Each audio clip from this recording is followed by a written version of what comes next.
many artists have explored the possibilities of the map as art, as play. Guy Debord, who first coined the term psychogeography. This is 1957 map. The map and its political relationship to the body.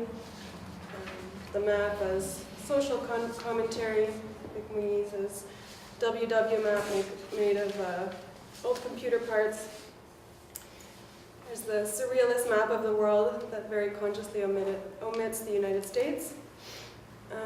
And I'm particularly interested in the map as a space of resistance and subversion.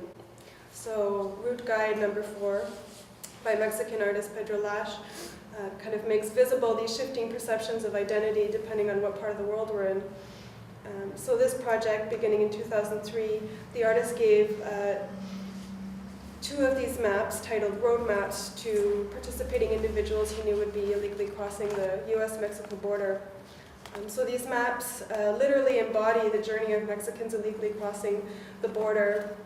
They were folded up and placed in back pockets and shirt pockets, engraving the body's response to the crossing with all of the anxiety, stress, danger, fear, sweat, wear and tear that was experienced and transcribed on these maps.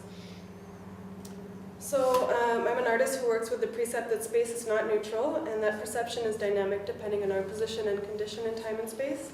Our access and relationships to space are defined by our gendered, racialized, classified, aged bodies, etc.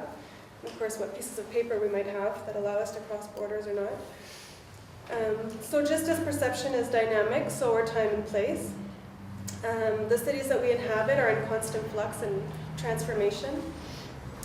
So part of my approach to mapping space is that the hand-drawn map, through the trace of the hand, captures the dynamic relationship between our ever-shifting perception of time and space and this constant, irreversible transformation of space-time. So my methodology, comes out of these various projects that I've done. Part of my approach to mapping space is, I already said that.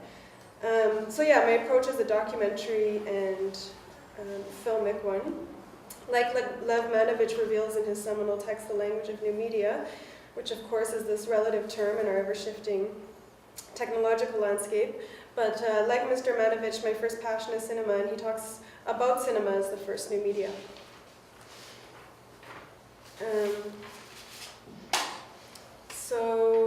This methodology involves spending time, a significant period of time to observe, interact, and exchange in a specific place.